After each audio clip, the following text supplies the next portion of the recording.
What's up, guys? My name's Kyle. Christian. And we are about to talk to you about Lecture 8 and the appendix in the book. Anyways, to start off, we're going to talk to you about Lecture 8. Sorry, we are in the library right now, so we have to be a little more quiet. Oh, okay, cool. Anyways, never leave out important info when you're trying to persuade people. Oftentimes, when we go up and talk, we try to get through with it, and we don't think about our main points or our key points to tell people, and we don't want to leave it out because that's the main point, to persuade, Also, we want to use solid logic to persuade people.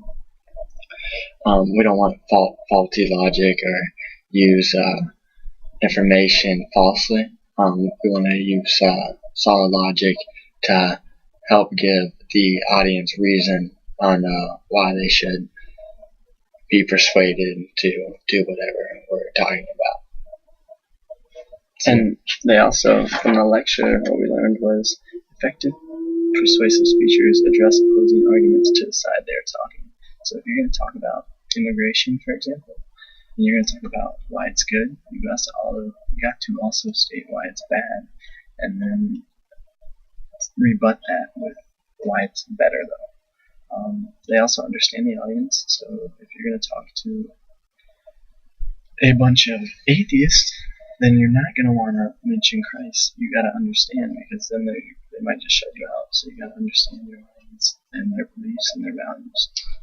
And you got to have passion and commitment to your cause. So you got to act like you're passionate about what you're speaking about. Otherwise, people wouldn't take you seriously, or they might not find you credible.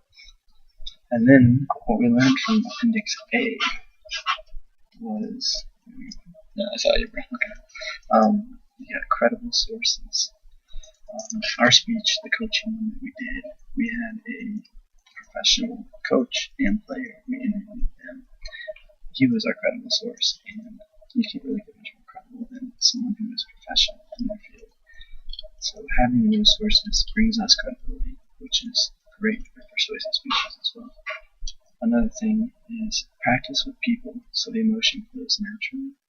So if we're going to practice our speech, it's good to practice with either our suite mates or our team or something, so we're not nervous about it, and then our information will flow and our emotion will flow naturally.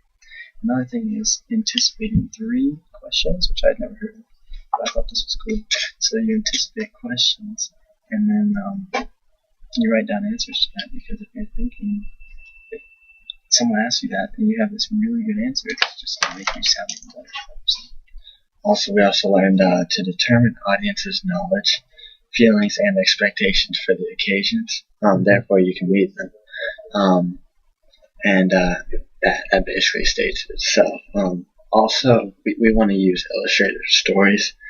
As you can tell, many pastors, when they preach, Andrew Gard, Rich Wilkerson, you name it, every pastor uses an illustrative story. It helps get your audience's attention, and it helps keep them and helps them become more engaged into what we're saying.